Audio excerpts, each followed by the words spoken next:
കല്യാണ കച്ചേരി. കുറച്ചധികം നേരം വേണ്ടി വന്നു. ദേവ് അവളെ ഇങ്ങോട്ട് ഫോൺ വിളിച്ചു. എന്നെ യാഥാർത്ഥ്യം അവൾക്ക് ഉൾക്കൊള്ളാൻ. അത് മറ്റൊന്നും കൊണ്ടായിരുന്നില്ല. പണ്ടൊക്കെ ദേവുമായി നല്ല കൂട്ടായിരുന്നു. പക്ഷെ ഗായത്രി ദേവിനോട് തൻ്റെ ഇഷ്ടം പറഞ്ഞ ശേഷം ഒരിക്കൽ പോലും ഗായത്രിയെ വിളിക്കുകയോ പിന്നീട് ഒരിക്കലും അവളോട് സംസാരിക്കുകയോ ദേവ് ചെയ്തിട്ടില്ല. ഇപ്പോഴും അവൾ അങ്ങോട്ട് പോയി മിണ്ടും അവനോട്. എന്നാൽ അവളുടെ ആ സാമീപ്യം അവനിൽ ഇഷ്ടക്കേടുണ്ടാക്കുന്നുവെന്ന് തോന്നിയതും അവനിൽ നിന്നും മനഃപൂർവ്വം ഒഴിഞ്ഞു മാറുകയായിരുന്നു അവൾ. എന്നാൽ ഇന്ന് വർഷങ്ങൾക്കിപ്പുറം തൻ്റെ ഫോണിലേക്ക് ദേവ് വിളിച്ചുവെന്ന് ഓർക്കുമ്പോൾ സന്തോഷം കൊണ്ട് ഗായത്രിയുടെ മുഖം തിളങ്ങി. ആ ദിവസം അവൾക്ക് ജോലി ചെയ്യാൻ പതിവിലുമധികം ഉത്സാഹമുണ്ടായിരുന്നു. വളരെ സന്തോഷത്തോടെ തൻ്റെ മനസ്സിലെ മറ്റെല്ലാ ദുഃഖങ്ങളും മറന്നുകൊണ്ട് അവൾ ജോലി ചെയ്തു. ഉച്ചയ്ക്ക് ശേഷം ജോലി കഴിഞ്ഞതും അവൾ നേരെ പോയത് അവിടെ തന്നെയുള്ള ഒരു വലിയ മാളിലേക്കാണ്. ദേവിൻ്റെ ബർത്ത്ഡേക്ക് എന്തെങ്കിലും ഒരു നല്ല ഗിഫ്റ്റ് വാങ്ങി അവന് കൊടുക്കണമെന്ന് കരുതിയാണ് അവൾ അവിടേക്ക് വന്നത്. പലതരത്തിലുള്ള ഗിഫ്റ്റുകൾ അവിടെ കണ്ടെങ്കിലും എന്തെടുത്തിട്ടും ഗായത്രിക്ക് തൃപ്തി വരുന്നില്ല. ഈ ലോകത്തുള്ള സകലത്തും അവൻ്റെ കാൽ കീഴിൽ കൊണ്ടുവച്ചാലും മതിയാവില്ലെന്ന് അവൾക്ക് തോന്നിപ്പോയി. ഒടുവിൽ അവളൊരു മറൂൺ കളർ കുർത്തയും കസവിൻ്റെ മുണ്ടും അവന് വേണ്ടി തിരഞ്ഞെടുത്തു. പിന്നെ മാളിലെ തന്നെ ബേക്കറിയിൽ നിന്നും ഒരു കേക്ക് വാങ്ങി. യൂബർ ബുക്ക് ചെയ്ത് അക്ഷമയോടെ പാർക്കിങ്ങിൽ കാത്തു നിൽക്കുകയാണ് ഗായത്രി. 4 വർഷത്തിനു മേലായി ദേവിന് കോളേജിൽ ലെക്ചറായിട്ട് ജോലി കിട്ടിയിട്ട്. അതിനുശേഷമാണ് അവർ തറവാട് വീട് വിട്ട് അവൻ്റെ ജോലി സ്ഥലത്തിനടുത്ത് പുതിയൊരു വീട് വാങ്ങിയത്. ഒരിക്കൽ പോലും ഗായത്രി അവൻ്റെ വീട്ടിലേക്ക് പോവുകയോ ഒന്നും തന്നെ ചെയ്തിട്ടുമില്ല. പലപ്പോഴും സരസ്വതി ഗായത്രിയെ ഫോൺ വിളിക്കുമ്പോൾ വീട്ടിലേക്ക് വരണമെന്നൊക്കെ പറയാറുണ്ടെങ്കിലും ഓരോരോ തടസ്സങ്ങൾ പറഞ്ഞ് ഒഴിഞ്ഞു മാറുകയായിരുന്നു അവൾ. അത് മറ്റൊന്നും കൊണ്ടായിരുന്നില്ല. തൻ്റെ പ്രസൻസ് ദേവ് ആഗ്രഹിക്കുന്നില്ലെന്ന് അവൾക്ക് മനസ്സിലായി. അതുകൊണ്ടായിരുന്നു. കാറിൽ ദേവിൻ്റെ വീട്ടിലേക്ക് പോകുമ്പോൾ ഗായത്രിയുടെ മുഖത്ത് എന്തെന്നില്ലാത്ത ഒരു ചിരി വിരിഞ്ഞു. വളരെ ഭംഗിയുള്ള ചിരി. ഇപ്പോഴാണ് അവളും ഓർക്കുന്നത്, ഇത്രമേൽ മനോഹരമായി താൻ ഈ അടുത്ത കാലത്തൊന്നും ചിരിച്ചിട്ടില്ലല്ലോ എന്ന്. അവൾക്ക് മനസ്സിലായി ദേവായിരുന്നു തൻ്റെ സന്തോഷങ്ങളുടെ എല്ലാം താക്കോലെന്ന്.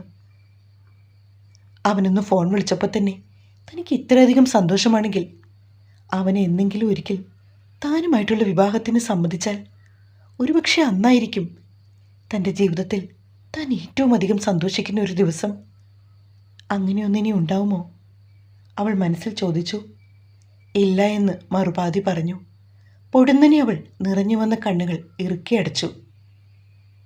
അവൻ്റെ നിറഞ്ഞ കണ്ണുകൾ കാറിൻ്റെ മിററിലൂടെ കണ്ട കാർ ഡ്രൈവർക്കും ഒരു വെപ്രാളം തോന്നി. പെട്ടെന്ന് അയാൾ വണ്ടി സൈഡിലേക്ക് ഒതുക്കി. വണ്ടി പെട്ടെന്ന് നിന്നതും അവൾ മുഖമുയർത്തി ഡ്രൈവറെ നോക്കി. എന്തു പറ്റി ചേച്ചി? ഒന്നുമില്ല. പിന്നെന്തിനാ നിങ്ങൾ കരയുന്നത്? നിങ്ങൾക്ക് എന്തെങ്കിലും വയ്യായ്ക്കുണ്ടോ? ഹോസ്പിറ്റലിലേക്ക് വല്ലതും പോണോ? വേണ്ട. അയാളുടെ കരുതലിൽ നന്ദിയോടെ അവൾ മറുപടി കൊടുത്തു. പിന്നീട് ഇരുവരും തമ്മിൽ യാതൊന്നും പറയാതെ കാർ ഡ്രൈവർ അവളെ ദേവിൻ്റെ വീടിൻ്റെ മുൻപിൽ കൊണ്ടുവന്നിറക്കി. അയാളോട് നന്ദിയും പറഞ്ഞ് അവൾ അകത്തേക്ക് കടന്നു.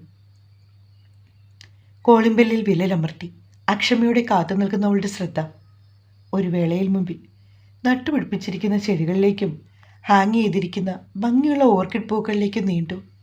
അത് മറ്റൊന്നും കൊണ്ടായിരുന്നില്ല. ദേവിന് ഭയങ്കര ഇഷ്ടമുള്ള കാര്യമാണ് പൂക്കൾ നടാനും അതിനെ പരിപാലിക്കാനും അവൻ്റെ ഒഴിവു സമയങ്ങൾ പൂന്തോട്ടത്തിൽ ചിലവഴിക്കാനും ഒക്കെ.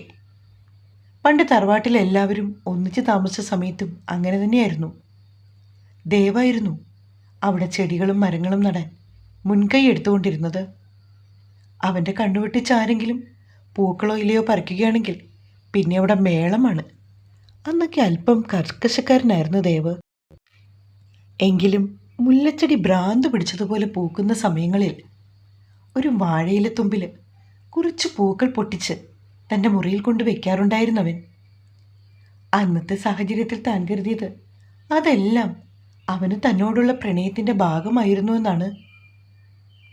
പക്ഷെ അതൊന്നും അങ്ങനെ ആയിരുന്നില്ലെന്ന് തിരിച്ചറിവ് അവൾക്കുണ്ടാവാൻ വർഷങ്ങൾ വേണ്ടി വന്നു. തൂങ്ങിക്കിടക്കുന്ന ഓർക്കിഡ് പൂക്കളുടെ ഇതളുകളിലൂടെ മെല്ലെ വിരലൊടിച്ചുകൊണ്ട് അവൾ നിൽക്കുമ്പോൾ സരസ്വതി വാതിൽ തുറന്നു. ഗായത്രി പിന്തിരിഞ്ഞു നിന്നതുകൊണ്ട് തന്നെ അവർക്കാളെ മനസ്സിലായില്ല. ഡോർ തുറക്കുന്ന ശബ്ദം കേട്ട് ഗായത്രി തിരിഞ്ഞു നോക്കി. പൊടുന്നനെ സരസ്വതിയുടെ മുഖം വിടർന്നു. ആഹാ, നല്ല ആളാണ്. ഈ വഴിയൊക്കെ ഓർമ്മയുണ്ടോ?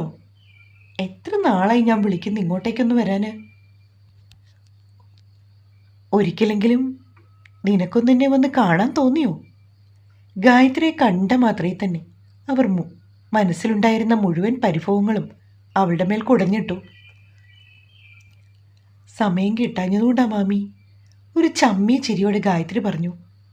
നീ ഇനി എന്നോട് കൂടുതൽ ഒന്നും പറഞ്ഞ് ബുദ്ധിമുട്ടണ്ട. എങ്ങനെയെങ്കിലും ഒരു ദിവസമെങ്കിലും ഓഫ് കിട്ടും. ആ ഒരു ദിവസം നിനക്ക് ഇവിടേക്ക് വരാറുന്നില്ലേ? സരസ്വതി പിന്നെയും പരിഭവമൊക്കെ ഇട്ടടിച്ചു. അവൾ വന്ന് കയറിയതല്ലേ ഉള്ളൂ അമ്മ. ഇങ്ങനെ ഇപ്പോഴേ തന്നെ അവളോട് ഓരോന്നൊക്കെ ചോദിച്ച് വിഷമിപ്പിച്ചാൽ എങ്ങനാ? പെട്ടെന്നുള്ള ദേവിൻ്റെ മുഴക്കമുള്ള ശബ്ദം അകത്തുനിന്ന് കേട്ടു. ഗായത്രിയുടെ കണ്ണുകൾ കൊതിയോടെ വീടിനകത്തേക്ക് പാഞ്ഞു. അപ്പോഴാണ് തലയിൽ ഒരു തോർത്ത് വട്ടത്തിൽ കെട്ടി ഒരു കാവി കൈലിയും വെള്ള ബനീനും ഇട്ട് കയ്യിലൊരു ചട്ടുകുമായി ദേവ് അകത്തുനിന്നും പുറത്തേക്ക് വരുന്നത്. ചട്ടുകത്തുമ്പിൽ പറ്റിയിരിക്കുന്ന പായസത്തിൻ്റെ അവശേഷിപ്പ് ഗായത്രിക്ക് മനസ്സിലായി. അവൻ അടുക്കളയിൽ പായസം ഉണ്ടാക്കിക്കൊണ്ടിരിക്കുകയാണ്. അവൾ അത്രമേൽ സ്നേഹത്തോടെ അവൻ്റെ മുഖത്തേക്ക് നോക്കി. നീയൊന്ന് പോടാ, എനിക്കെൻ്റെ മോളോടൊരു തമാശ പോലും പറയാൻ പറ്റില്ലേ? വാ മോളെ, അകത്തേക്ക് കയറി വാ. സരസ്വതി നിറഞ്ഞ സന്തോഷത്തോടെ ഗായത്രിയെ ചേർത്ത് പിടിച്ച് അകത്തേക്ക് നടന്നു. ദേവ് അപ്പോഴേക്കും അടുക്കള ലക്ഷ്യമാക്കി നടന്നു തുടങ്ങിയിരുന്നു. ഗായത്രി അവനെ പിന്നിൽ നിന്ന് വിളിച്ചു. ദേവേട്ട. ദേവ് അവളെ ചോദ്യഭാവത്തിൽ നോക്കി. Happy birthday. അവനെ ആശംസ അറിയിച്ചുകൊണ്ട് അവൾ കയ്യിലിരുന്ന കുർത്തയും മുണ്ടും അടങ്ങിയ കവർ അവന് നേരെ നീട്ടി. അല്പനേരത്തിന് ശേഷമാണ് ദേവ് ആ കവർ വാങ്ങിയത്. അത്രയും നേരം അവൾ കരുതിയത് അവൻ തൻ്റെ പ്രണയം പോലെ താൻ നൽകിയ സമ്മാനവും നിരസിച്ച് കളയുമോ എന്നാണ്. കോളേജ് കഴിഞ്ഞ് വന്നപാടെ ഇവൻ പറഞ്ഞു മോളെ വൈകിട്ടത്തേക്ക് ഇങ്ങോട്ട് ക്ഷണിച്ചിട്ടുണ്ടെന്ന്. ഇവൻ പറഞ്ഞപ്പോൾ ഞാൻ വിശ്വസിച്ചില്ല കേട്ടോ മോള് വരുമെന്ന്. സരസ്വതി ഇപ്പോഴും അവളെ കണ്ടതിൻ്റെ ഞെട്ടിൽ മാറാതെയാണ് സംസാരിക്കുന്നത്. കാരണം ഏകദേശം 4 വർഷത്തോളമായിരുന്നു അവരും അവളെ കണ്ടിട്ട്. ഏത് ഹോസ്പിറ്റലിലാണ് മോള് വർക്ക് ചെയ്യുന്നത്? സരസ്വതി ഗായത്രിയോട് ചോദിച്ചു. സിറ്റി ഹോസ്പിറ്റലിലാണ് മാമി. ആഹാ, ഇവിടെ നിന്ന് ഏകദേശം 15 മിനിറ്റ് ദൂരമല്ലേ ഉള്ളൂ. അവിടേക്ക് ഇവൻ കോളേജിൽ പോകുന്ന വഴിക്കല്ലേ ഹോസ്പിറ്റൽ? പിന്നെ മോളെന്തിനാ വേറെ വീടെടുത്ത് താമസിക്കുന്നത്? നിനക്കിവിടെ ഞങ്ങൾക്കൊപ്പം വന്ന് താമസിച്ചൂടെ? അല്ലേ ദേവാ? തന്നെത്താനുള്ള വെപ്പും കഴിപ്പൊക്കെ കൊണ്ടാണെന്ന് തോന്നുന്നു നീ ആകെ കോലം കെട്ടുപോയി. മുടിയൊക്കെ പോയി. ഈ കോലത്തിൽ നിന്നെ കണ്ട അനിത വല്ലാണ്ട് വിഷമിക്കും. സരസ്വതി പിന്നെ എന്തൊക്കെയോ പറയുന്നുണ്ടെങ്കിൽ പോലും ഗായത്രി അല്ലേ ദേവ എന്ന് 2 വാക്കുകളിൽ തടഞ്ഞു നിൽക്കുകയാണ്. സരസ്വതിയുടെ ചോദ്യത്തിന് ദേവ് എന്തായിരിക്കും മറുപടി പറയുന്നത്? അവളുടെ കണ്ണുകൾ ദേവന് നേരെ നീണ്ടതും അതേ സമയം തന്നെയായിരുന്നു മുഖമുയർത്തി അവൻ അവളെ നോക്കിയത്. അവൾ നിൽക്കാൻ താല്പര്യമുണ്ടെങ്കിൽ ഇവിടെ നിൽക്കട്ടെ, ഇവിടെ നമ്മൾ 2 പേരല്ലേ ഉള്ളൂ. എങ്ങും തൊടാത്ത രീതിയിൽ ദേവത പറഞ്ഞപ്പോൾ ഗായത്രിക്ക് എന്തുകൊണ്ടോ മനസ്സ് വേദനിച്ചു. കാരണം അവൾ അങ്ങനൊരു മറുപടി ആയിരുന്നില്ല അവനിൽ നിന്നും പ്രതീക്ഷിച്ചത്. ഒരിക്കലും ദേവിന് തന്നോട് പ്രണയം തോന്നില്ല എന്ന യാഥാർത്ഥ്യം അറിയാമായിരുന്നിട്ടും അവളുടെ മനസ്സ് പലപ്പോഴും അവനെ കൊതിച്ചു പോകുന്നു.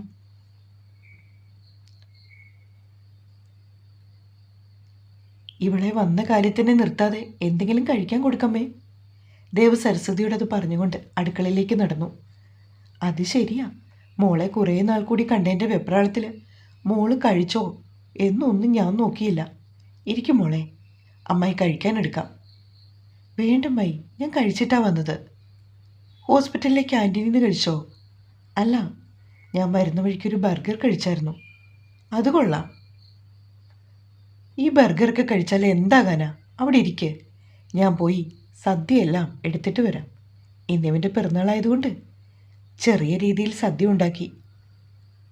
മോള് കൈ കഴുകി ഡൈനിങ് ടേബിളിലേക്ക് ഇരിക്ക്, അമ്മായി വിളമ്പാം. പറയുന്നതോടൊപ്പം തന്നെ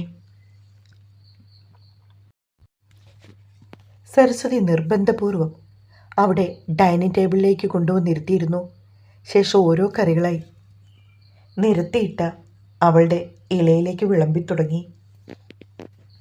ദേവിൻ്റെ കയ്യൊപ്പ് പതിഞ്ഞതുപോലുള്ള രുചിയാണ് അവനുണ്ടാക്കുന്ന കറികൾക്ക്. ഏറെ നാളുകൾക്ക് ശേഷം ദേവിൻ്റെ കയ്യിൽ നിന്നും ആഹാരം കഴിച്ചപ്പോൾ ഗായത്രിക്ക് വയറും മനസ്സും ഒരുപോലെ നിറഞ്ഞു. നല്ലൊരു കുക്ക് കൂടിയാണ് ദേവ്. അസാധ്യമായ കൈപുണ്യമാണ് അവന്. പണ്ട് തറവാട്ടിലായിരുന്നപ്പോൾ ദേവിനെ കൊണ്ട് നിർബന്ധിച്ച് എന്തുമാത്രം കറികളുണ്ടാക്കി കഴിച്ചിരിക്കുന്നു. തറവാട്ടിൽ വെച്ചുള്ള മധുരമായ ഓർമ്മകൾ അവളെ വീണ്ടും വരിഞ്ഞു മുറുക്കി ശ്വാസം മുട്ടിച്ചു തുടങ്ങിയിരിക്കുന്നു.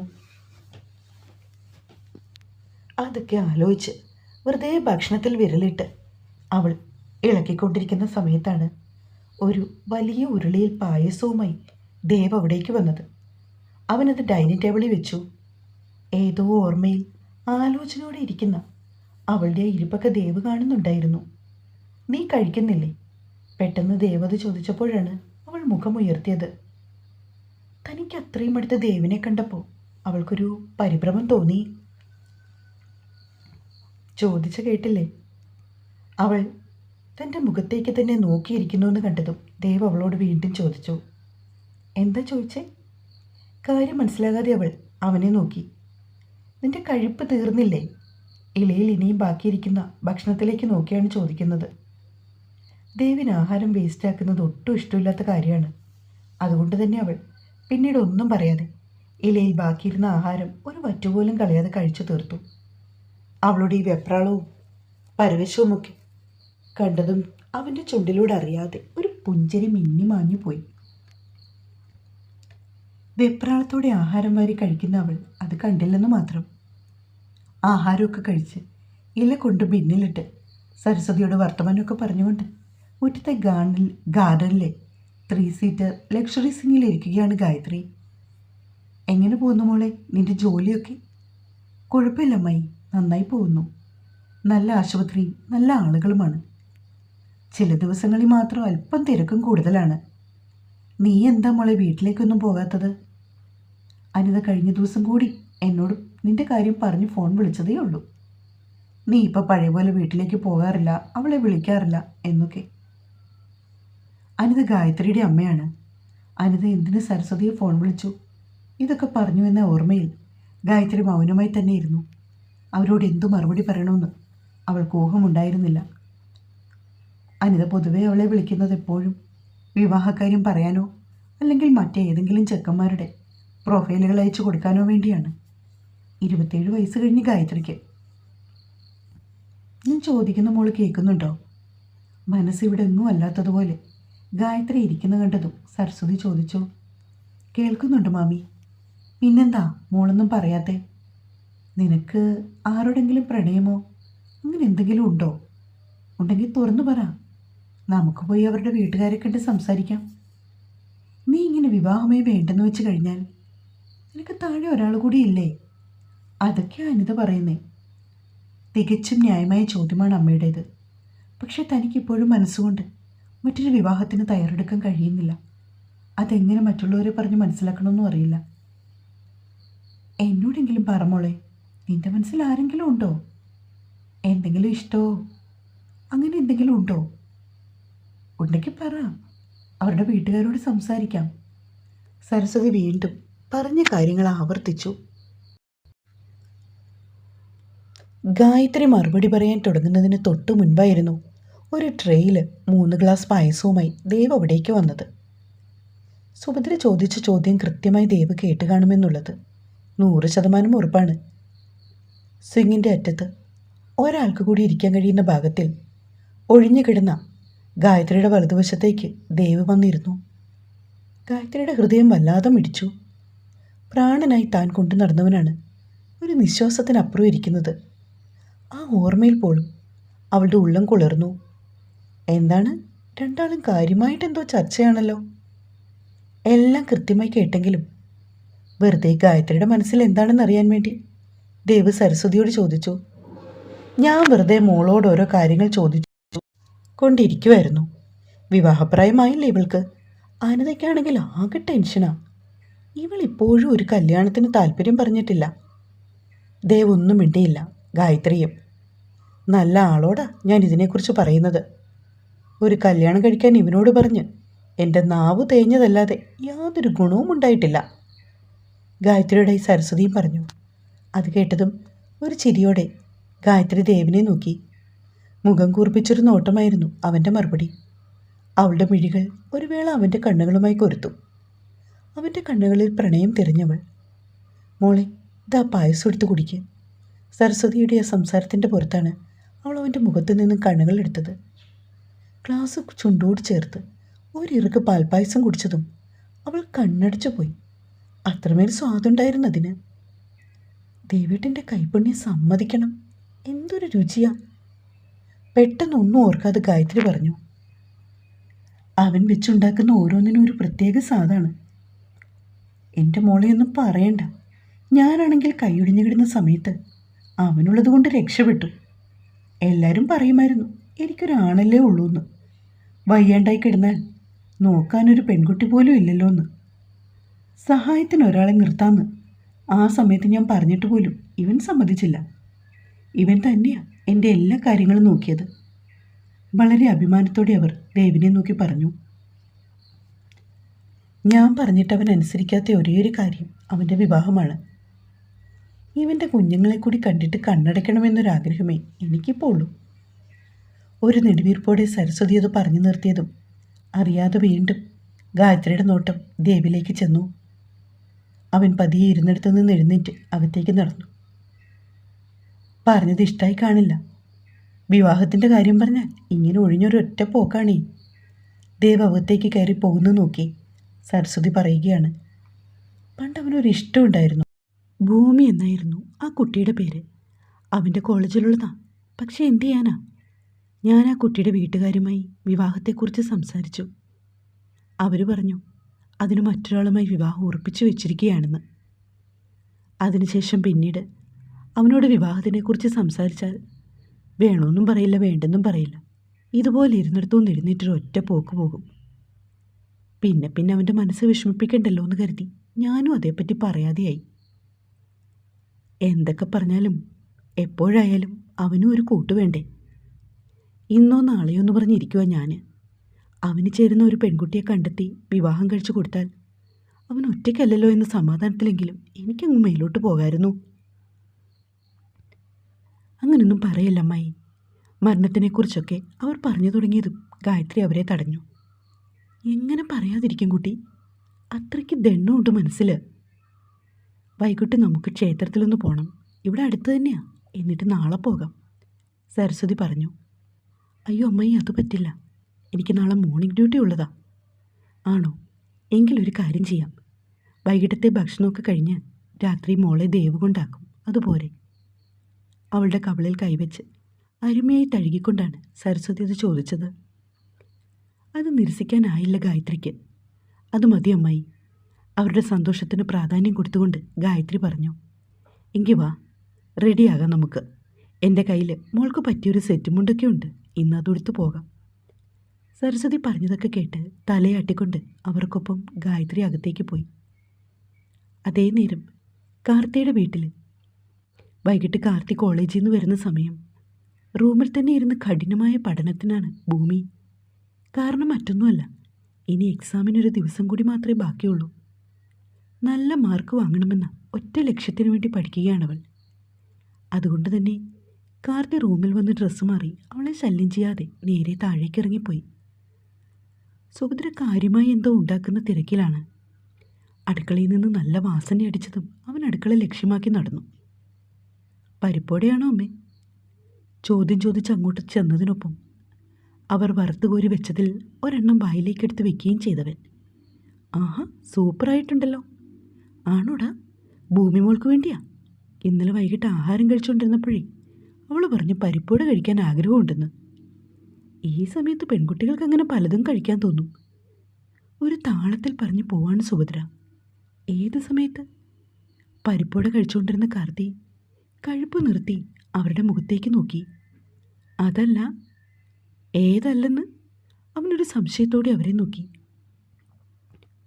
നമ്മൾ ബർത്ത്ഡേ ഫംഗ്ഷന് പോയപ്പോഴേ നമ്മുടെ വിലാസിന് വല്യമ്മയില്ലേ, ആ വിലാസിനി അമ്മൂമ്മയ്ക്ക് വല്യമ്മ പറഞ്ഞു ഭൂമിയെ കണ്ടിട്ട് വയറ്റിലുണ്ടെന്ന് തോന്നുന്നു.